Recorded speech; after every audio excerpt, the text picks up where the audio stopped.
আসসালামু আলাইকুম এভরিওয়ান, কি অবস্থা সবার? আশা করি সবাই ভালো আছো। সো নর্ডেম কলেজে যারা চান্স পায় না তাদেরকে নিয়ে তো অনেক ভিডিও বানাইছে না। সো অনেকেই ভিডিও বানাচ্ছে যে মানে নর্ডেম কলেজে যদি না চান্স পায় তাহলে সে থেকে কীভাবে কাভার আপ করবে, প্লাস অন্য কলেজে পড়লে কীভাবে নর্ডেমের মতো পড়াশোনা করা যায়, এটা নিয়ে অনেকেই অনেক ভিডিও বানাচ্ছে। বাট যারা নর্ডেম কলেজে চান্স পাইছে তাদের জন্য কি, তাদের জন্য আসলে কি করণীয়, সেই ভিডিওটা আজকে আলোচনা সেই জিনিসটা আজকে ভিডিওতে আলোচনা করবো। সো চলো শুরু করা যাক। সো যেহেতু দেখো এখানে আমি নিজেও নর্ডেম কলেজে ছিলাম, তো অ্যাজ এ সিনিয়র ভাই কিংবা হচ্ছে অ্যাজ এ নর্ডেমিয়ান, তাহলে তোমাদের জন্য আসলে আমার অনেকগুলো পয়েন্ট বলার আছে, ঠিক আছে? সো এখানে মোটামুটি বলা যায় যে 1টা 2টা 3টা 4টা 5টা 6টা 7টা পয়েন্ট আসলে এখানে আমি লিখে রাখছি। সেগুলো আমরা একটা একটা করে দেখবো আর কি, ঠিক আছে? আচ্ছা, সো প্রথম যে পয়েন্টটা লিখে রাখছি সেটা হচ্ছে আমাদের ডোন্ট বি ওভার কনফিডেন্ট, ঠিক আছে? তুমি নর্ডেমিয়ান, তোমার মধ্যে একটা ওভার কনফিডেন্স জাগবে, অবশ্যই ওভার কনফিডেন্স জাগবে। কারণ দেখবা যে প্রথমে যখন তুমি নর্ডেম কলেজে টিকবা, প্রথম যখন নর্ডেম কলেজে চান্স পাবা, তখন নিজের মধ্যে একটা জিনিস জাগবে, না আমি হচ্ছে পুরো বাংলাদেশের মধ্যে টপ যদি 1000 জন স্টুডেন্ট থাকে তাদের মধ্যে আমি একজন, ঠিক আছে? সো এমন একটা ভাব আসবেই। তারপর দেখবা যখন প্রথম তো একটু আসবে, তারপর যখন পড়াশোনা করতে যাবা, তখন কলেজে যাবা, যখন কলেজে যাবা দেখবা হচ্ছে এক একজন ক্লাসে এমন কোয়েশ্চেন স্যারদেরকে জিজ্ঞেস করতেছে কাইন্ড অফ যা তারা রিসার্চ করে ফেলতেছে কিংবা বিজ্ঞানী হয়ে যাচ্ছে, ঠিক আছে? সো এটা আমার নিজের ক্ষেত্রে হয়েছে। আমি যখন ক্লাসে গেলাম তখন দেখতাম যে ধর আমি ভেক্টর, আমি কিছুই পারি না, ভেক্টর একদম কিছুই পারতেছি না। আমার পাশে যে ছেলেটা আছে সে স্যারকে এমন কোশ্চেন করতেছে, স্যার নিজেও পারতেছে না, বুঝা গেছে? মানে এমন কোশ্চেন করবে যে তুমি দেখে আসলে তোমার পড়াশোনার প্রতি হচ্ছে ইচ্ছা চলে যাবে যে ভাই এসব জিনিস আমার দ্বারা হবে না, ঠিক আছে? সো দেখবা যে ছেলেটা তোমাকে এত কোশ্চেন করতেছে, হয় সে টপার, না সে খুব বেশি একটা কিছু জানে না, ঠিক আছে? হয়তো অল্প কিছু জানছে। সো অনেকে এমন হয় যে আসলে যে টপার ছিল সেই এই জন্য কোশ্চেন করতেছিল, বাট বেশিরভাগ ক্ষেত্রেই দেখা যায় যে সে আসলে প্রথম নটরডেমে টিকছে, সো এটার কারণে যে ওভার কনফিডেন্ট আছে কিংবা হচ্ছে তার মধ্যে যে একটা জাগতেছে যে না আমি কিছু একটা করে ফেলবো, ঠিক না? সো ওইটার কারণে দেখা যায় যে সে এমন কোশ্চেন করে বসে যেগুলো আমাদের জন্য একদমই লাগবে না, প্লাস অহেতুক টাইম ওয়েস্ট, ঠিক আছে? সো আমি যেটা বলবো সেটা হচ্ছে ওভার কনফিডেন্ট হওয়া যাবে না।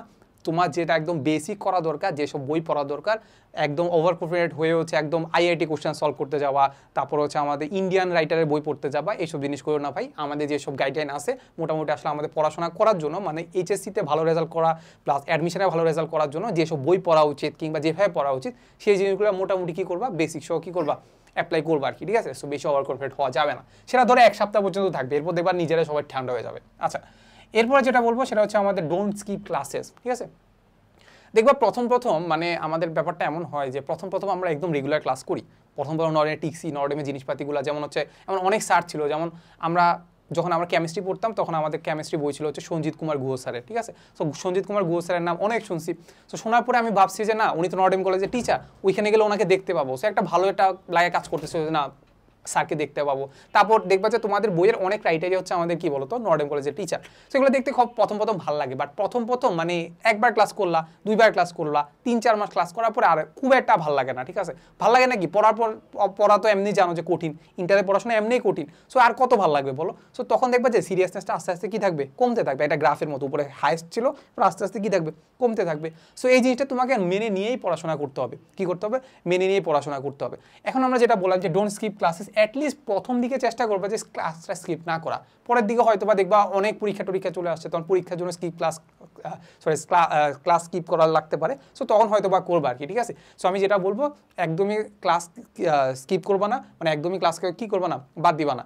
আচ্ছা, সো এটার ক্ষেত্রে একটা বড় জিনিস হচ্ছে ভাই, আমি অনেক ভিডিওতে বলছিলাম যে যেসব স্যারের ক্লাস ভালো লাগে না তোমার ওইসব ক্লাস স্কিপ করবা, এটুকু আমি বলছিলাম। বাট নর্ডেম কলেজে তুমি একটু অন্যান্য কলেজ থেকে কেন আলাদা, ওইখানে আমাদের একদম স্যাররা আমরা যেটা বলি যে একদম টপ নচ লেভেলের টিচার থাকে। সো ওইখানে মোটামুটি এমন কোনো স্যার নাই যে আসলে সে খুব বেশি খারাপ পড়ায়, থাকতেই পারে বাট এক্সেপশনাল। ওটা কি এক্সেপশনাল? সো আমি যেটা মনে করি যেটা আসলে তোমাদের কোনো স্যারের ক্লাসই স্কিপ করা উচিত না আর কি, ঠিক আছে? সে একদম মনোযোগ না হইলেও অ্যাটলিস্ট একটু দেখে রাখবা যে স্যার আসলে কী পড়াচ্ছে বা কোনটা ইম্পর্টেন্ট বলতেছে, বাসায় গিয়ে নিজে পড়ে বুঝলা যে স্যার এটা ইম্পর্টেন্স দিতে বলছে, কিংবা এই ডিরাইভেশনটা স্যারে মানা করছে যে পড়তে না বা এটা দরকার নাই, তাহলে বুঝতে পারলা যে আসলে অ্যাটলিস্ট স্যারে যেটা বলছে ওইটা আমি মানতেছি, বুঝা গেছে? আচ্ছা, এরপরে যেটা আছে সেটা হচ্ছে আমাদের মেক নোটস, যেটা আসলে আমার একটা রিগ্রেটের মধ্যে পড়ে যে আমি আসলে ক্লাসে নোট করতাম না। আমি চিন্তা করতাম যে ছাত্র যেহেতু পড়াচ্ছে ওটা তো বইয়ের মধ্যেই আছে, বইয়ের মধ্যে যেহেতু আছে তার মানে আসলে আমাদের কি ওটা নোট করার কি দরকার, আমি তো বই থেকে পড়ে ফেললে হচ্ছে, ঠিক আছে? সো একটু মাথায় রাখবা যে আমি নিজে নোট করলাম না, বাট আমার পাশে যে ছেলেটা আছে স্যার যেটা পড়াচ্ছে সেটা একবার বইতে হুবহু আছে, তাও সে লিখতেছে। যেহেতু লিখতেছে সে আমার চেয়ে একটু হলেও কষ্ট বেশি করতেছে, সৃষ্টিকর্তা মানে তুমি যদি কষ্ট করো ওইটার প্রতিদান দিবে না এমন হবে না, ঠিক আছে। সে যেহেতু আমার থেকে বেশি কষ্ট করছে, সৃষ্টিকর্তা তাকে অবশ্যই আমার চেয়ে বেশি প্রতিদান দিবে, ঠিক আছে। যেহেতু সে একটা ভালো কাজ করছে, ওটার প্রতিদান সে কি পাবে, এখানে পাবে, না হয় কি ইহকালে পাবে, না হলে পরকালে পাবে, ঠিক আছে। সো ব্যাপারটা হচ্ছে এমন, ঠিক আছে। সো দেখো সে কি করতেছে একটা জিনিস হচ্ছে বারবার লিখতেছে, বারবার লিখতেছে, যখন পড়তে যাবে তখন আবার লিখতেছে। সো যেহেতু লিখতেছে, তার এই জিনিসটা ভুলে যাওয়ার প্রবাবিলিটি তত কমবে। সে যেহেতু বেশি প্র্যাকটিস করতেছে, তার এটা ভুলে যাওয়ার প্রবাবিলিটি কি কমবে। সো তার মানে বোঝা যাচ্ছে সে আমার চেয়ে একটু হলেও আগায় আছে। যদি তুমি নোট করো, তুমি একটু হলে আগায় থাকবে। এর পাশাপাশি আমাদের যেটা বললাম যে ভুলে যাওয়ার প্রবাবিলিটিটা কমবে, এই একটা জিনিস। আরেকটা ভালো জিনিস হচ্ছে তোমার পড়াশোনাগুলো একটু গোছানো থাকবে। তুমি অ্যাটলিস্ট বুঝতে পারবা যে এই চ্যাপ্টারে সব কিছু আমার এই টপিকের মধ্যে, এই যে খাতার মধ্যে লিখে আছে, এই খাতার মধ্যে কি সব কিছু লিখে আছে। আমি এটা দেখলে কি করব, মাথায় রিকল করতে পারবো যে স্যার এটা পড়াচ্ছিল, আমি এটা লিখছিলাম। সো এটা কি, এই জিনিসটা আমার খুব সুন্দরভাবে কি থাকবে, একদম বলা যায় যে একদম প্রিপেয়ার থাকবে, যে এটা আমি জাস্ট পড়ে গেলেই মোটামুটি আনসার করতে পারবো, বা পরীক্ষার হলে কি ভালো রেজাল্ট করতে পারবো। সে যে অন্যজনের নোট পড়বে, তখন তার মধ্যে সে রিকলটাই আসবে না যে আসলে আমার কি স্যার এটা পড়াচ্ছিল, কারণ সে তো এটা ফিলই করে নাই, সেটা এক্সপিরিয়েন্সই করে নাই, ঠিক না। তার মানে হচ্ছে অন্যজনের নোট পড়ে আসলে খুব বেশি একটা ভালো রেজাল্ট করা যায় না, ঠিক আছে। অন্যজনের নোট পড়ে যদি ভালো রেজাল্ট করতে পারতো, এরকম হাজার হাজার নোট আছে ভাই, আগের বছরে হাজার হাজার ভাইয়াদের নোট আছে, সে নোট পড়ে তো সবাই ভালো রেজাল্ট করতে পারতো। সে একটু মাথায় রাখবা যে অ্যাটলিস্ট যাই করো না কেন, নোট করবা, কি করবা, লাল কালি নীল কালি দিয়ে নোট করবা, একদম সাদা মাটা নোট করবা না, লাল কালি নীল কালি দিয়ে কি করবা, নোট করবা। সো কিভাবে নোট করতে হয় এটা নিয়ে যদি ভিডিও চাও, আমাদের হচ্ছে চ্যানেলে যাবা, চ্যানেলে হচ্ছে আমার ভিডিও আছে যে কিভাবে নোট করতে হয়। আচ্ছা, এরপরে যেটা বলবো, থিঙ্ক টুয়াইস অ্যাবাউট ক্লাবস। আমি এখানে বলতেছি না যে ক্লাব করা খারাপ বা ক্লাব করা ভালো, বাট একটু মাথায় রাখবা, তুমি যখন ক্লাব করতে যাবা তখন একটু বুঝবা যে তোমার প্রিভিয়াস এক্সপিরিয়েন্স আছে কিনা, এটা একটু মাথায় রাখবা। এরপরে তুমি মাথায় রাখবে যে তোমার আসলে ক্লাব করে তোমার পড়াশোনার প্রতি কোনো ক্ষতি হচ্ছে কিনা। যদি তোমার একাডেমিকে ক্ষতি হয়, তার মানে ওই ক্লাবটা তোমার দরকার নাই, ওই ক্লাব অ্যাক্টিভিটিস তোমার দরকার নাই। তুমি জানো না নটরডেমে কত 23টার মতো মানে ক্লাব আছে, ঠিক আছে। ওইখানে মোটামুটি বলা যায় যে একটা আওয়ারই থাকে, রুটিনের মধ্যে একটা আওয়ারই থাকে ক্লাব অ্যাক্টিভিটিসের জন্য। তার মানে এখানে তোমার ক্লাব ফেসিলিটিস ভালো, বাট ব্যাপারটা একটু বুঝছো যে আসলে সবাই কিন্তু ক্লাব করতে পারে না, কিংবা ক্লাব অ্যাক্টিভিটিসে মানে থাকতে পারে না। কেন থাকতে পারে না? কারণ সবার যে মাল্টিটাস্কিং যে অ্যাবিলিটিটা সবার কিন্তু সেম হয় না। সে একটু মাথায় রাখবে যে তুমি যদি ক্লাবে জয়েন করতে চাও কিংবা ক্লাবে একদম রেগুলার হইতে চাও, মাথায় রাখবে যে তোমার অ্যাক্টিভিটিস যেন ঠিক থাকে।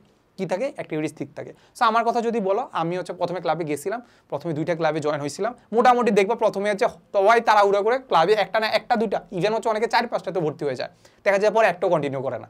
সেম আমার ক্ষেত্রেও আমি হচ্ছে কি করলাম, নটরডেমে গেলাম, ক্লাব না করলে কি হয়, 2টাতে ভর্তি হয়ে গেছি, 2টাতে ভর্তি হয়ে 2-3 মাস পরে আর একটাও কন্টিনিউ করি নাই, কিছুই করি নাই ভাই, কিছুই করি নাই। কারণ আমি আগে থেকে ক্লাব অ্যাক্টিভিটিস আমার ছিল না, এক্সপিরিয়েন্স ছিল না। সো এখানে আসলে হুট করে আসলে যে তুমি আহামরি ভালো করে ফেলো ব্যাপারটা একদমই এমন না। যেমন তোমাকে একটা এক্সাম্পল দিই, আমাদের ওখানে ডিবেটিং ক্লাব আছে। ডিবেটিং ক্লাব মানে কি, যেখানে যারা ডিবেট করবে, রাইট, তোমার আগে কোনো এক্সপিরিয়েন্সে নাই, ডিবেটিং এক্সপিরিয়েন্সে নাই, তুমি এখানে যদিও তোমাকে বলবে যে ভাই এখানে ডিবেট একদম প্রথম থেকে শেখানো হবে, বাট তুমি তো বুঝতে পারতেছো এখানে কম্পিটিশনটা অনেক বেশি। যারা আগে থেকেই ডিবেট করতো তারা এখানে সবচেয়ে আগে থাকবে, সো তুমি তো এমনিই পিছায় থাকবা। সো ব্যাপারটা একদমই এমন যে আসলে তুমি যে খুব আহামরি ভালো করে ফেলবে, হঠাৎ করে ভালো করে ফেলবে, এটা একদমই না। যেমন প্রোগ্রামিং ক্লাবের কথা চিন্তা করতে পারি, প্রোগ্রামিং ক্লাবের জন্য আগের প্রোগ্রামিং ধারণা থাকা অবশ্যই লাগে। সো একটু মাথায় চিন্তা করবা যে আসলে এটা তোমার অ্যাক্টিভিটিসের জন্য কি একাডেমিকে ক্ষতি করতেছে কিনা, এইটা। এরপর হচ্ছে ভাই ল্যাব ভালো করে করা। তুমি যদি ল্যাবের কথা চিন্তা করো, physics lab, chemistry lab, math lab, যাই চিন্তা করো না কেন, সবগুলোই কিন্তু তোমার পড়াশোনা রিলেটেডই থাকে।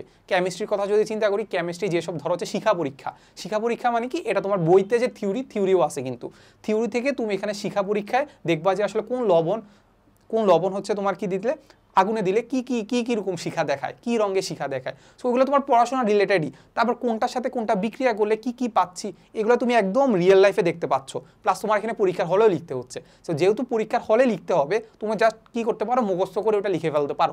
বাট তুমি যদি এখানে আমাদের ল্যাবের ক্ষেত্রে যদি একটু ভালো করে পড়াশোনা, ভালো করে যদি একটু ল্যাবগুলো করো, তাহলে দেখা যাবে ওটা তোমার মাথার ভিতরে আরও ভালো করে গাঁথবে। কি করবে? একদম ভালো করে গাঁথবে।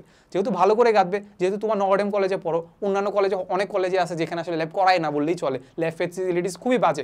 যেহেতু তোমার ল্যাব ফেসিলিটিস ভালো, সেখানে কি করবা, এটা সর্বোচ্চ ইউটিলাইজটা করবা। ঠিক আছে, বুঝা গেছে? আচ্ছা, এরপর হচ্ছে আমরা যেটা বলি সেটা হচ্ছে আমাদের ইউটিলাইজ 2 days গ্যাপ। ইউটিলাইজ কি? 2 days গ্যাপ। আমরা জানি আমাদের নটরডেম কলেজে পুরো বুয়েটের মতো সিস্টেম, যে আসলে সপ্তাহে 2 দিন বন্ধ থাকে। সপ্তাহে কি 2 দিন বন্ধ থাকে। সপ্তাহে এই 2 দিন তোমরা তো মজা তো করবোই, আমরা তো মজা করবোই, বাট ব্যাপারটা হচ্ছে কি, এই 2 দিন তুমি কি করবা, ল্যাবের সকল কাজ শেষ করে ফেলবা।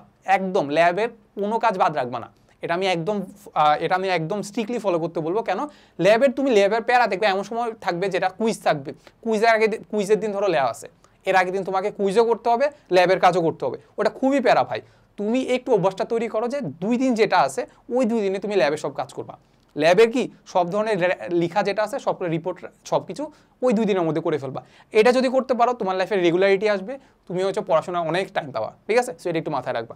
এরপর হচ্ছে ভাই সবচেয়ে ভালো জিনিস সেটা হচ্ছে আমাদের কি বলতো, কুইজে 100% দেওয়া। এটা একটু মাথায় রাখবো। এটা আমি অনেক ভিডিওতে বলছি যে ভাই নটরডেমিয়ানরা অন্যদের থেকে অনেক আগে থাকে, কারণ কি নটরডেমিয়া সপ্তাহে 2 দিন পরে, অ্যাটলিস্ট সপ্তাহে 2 দিন পরে। আর ওনারা দেখা যায় যে 1 মাস 2 মাসে কোনো ধরনের পরীক্ষা হয় না, পড়াও হয় না, ঠিক আছে?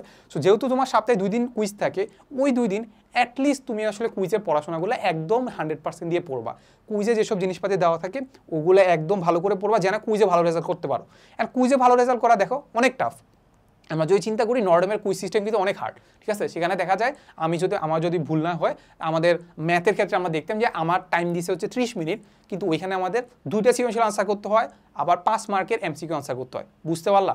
2টা সৃজনশীল, 2টা সিকিউ প্লাস 5টা এমসিকিউ, তোমাকে একদম কাইন্ড অফ ডাইরেক্ট মুখস্থ করে যাইতে হয়, ঠিক আছে? একদম তুমি যদি ম্যাথ মুখস্থ করে যাও তাহলে দেখা যায় যে ফুল আনসার করা যায়, নাহলে ফুল আনসার করা কিন্তু খুবই টাফ। তুমি ওইখানে বসে বসে সূত্রগুলো মনে করে লিখবা, আধা ঘন্টা এমনি চলে যাবে। সো বুঝবা যে কুইজ সিস্টেম কিন্তু ওইখানে এমনি হার্ড অনেক। সো ওইখানে যদি কুইজে তুমি ভালো করতে হয়, ওটার প্রিপারেশনও কিন্তু আরও হার্ড। প্রিপারেশনও যদি অনেক হার্ড, তার মানে তোমার কি হার্ড প্রিপারেশন নিতে হচ্ছে, তার মানে তুমি আরও ভালো করে পড়াশোনা করতে হবে। সো ভালো করে পড়াশোনা করা মানে কি সপ্তাহে অ্যাটলিস্ট 2 দিন তুমি ভালো করে পড়াশোনা করতেছো। এই রেগুলারিটি যদি তুমি মেনটেন করতে পারো, মোটামুটি বলা যায় যে তুমি হচ্ছে এইচএসসি পরীক্ষার আগে মোটামুটি একদম প্রিপেয়ার থাকবে এইচএসসি পরীক্ষা ভালো রেজাল্ট করার জন্য, ঠিক আছে? সো এতটুকুই ছিল অ্যাজ এ নটরডেমিয়ান প্লাস হচ্ছে অ্যাজ এ নটরডেমের সিনিয়র ভাইয়া হিসাবে। সো আশা করি তোমরা হচ্ছে নটরডেমকে হচ্ছে নিজের ভালোভাবে ইউটিলাইজ করবা, প্লাস নটরডেমের যেসব ফ্যাসিলিটিস আছে সেগুলো ইউটিলাইজ করে তোমরা হচ্ছে ভালো একটা ভার্সিটি বা ভালো একটা মেডিকেল চান্স পাবা, ঠিক আছে? সো এতটুকুই ছিল আজকের ভিডিওতে। সো দেখা হবে নেক্সট কোনো ভিডিওতে। আসসালামু আলাইকুম সবাইকে।